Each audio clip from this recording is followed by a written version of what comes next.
Setiap malam sang ayah akan menaruh segelas air di dalam mobil. Dia meminta putranya untuk mengemudi naik gunung secepat mungkin tanpa menumpahkan setetes pun. Pria itu tidak tahu bahwa itu adalah latihan rahasia ayahnya untuknya. Keesokannya seorang pembalap datang ke pom bensin. Dia berkata GTR miliknya disalip oleh AE86 di malam sebelumnya. Mobil itu menggunakan drifting inersia untuk mengambil tikungan dengan mudah. Begitu cepatnya hingga yang terlihat hanya tanda toko tahu. Pembalap itu tak terima. Dia langsung memberi tantangan. Dia ingin pengemudi AE86 misterius itu muncul dan balapan. Tapi pria itu hanya menundukkan kepala. Dia tidak berniat untuk balapan dengan siapapun. Dia hanya ingin mengantarkan tahu dengan cepat. Melalui banyaknya pengiriman, dia perlahan mengasah skill yang luar biasa. Pertama-tama, ia berangkat pukul 4 subuh dan baru sampai rumah pukul 5.30.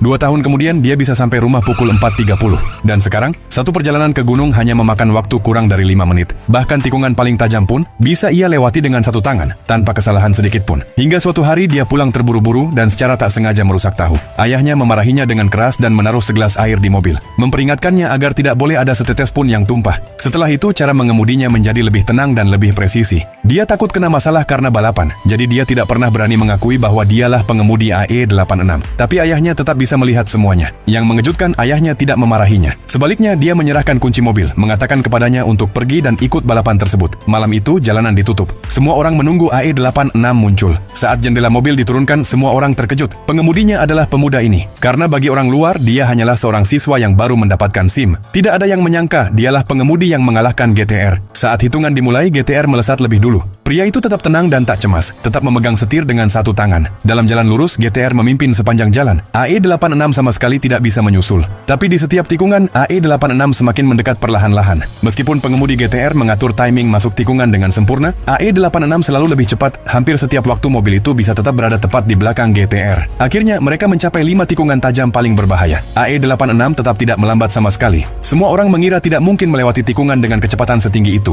Mobil bahkan bisa jatuh dari tebing. Pengemudi GTR hanya perlu tetap tenang. Dia pasti akan menang. Namun dengan suara ban yang berderit, pria itu menggunakan saluran drainase untuk drifting. Dan tepat saat itu, semua orang mengerti. Balapan sudah berakhir. AE86 telah menang. Setelah balapan, pengemudi GTR ingin menantangnya lagi. Tetapi dia menggelengkan kepala dan menolaknya. Dia tidak ingin balapan sama sekali. Kali ini dia hanya mendengarkan kata-kata ayahnya.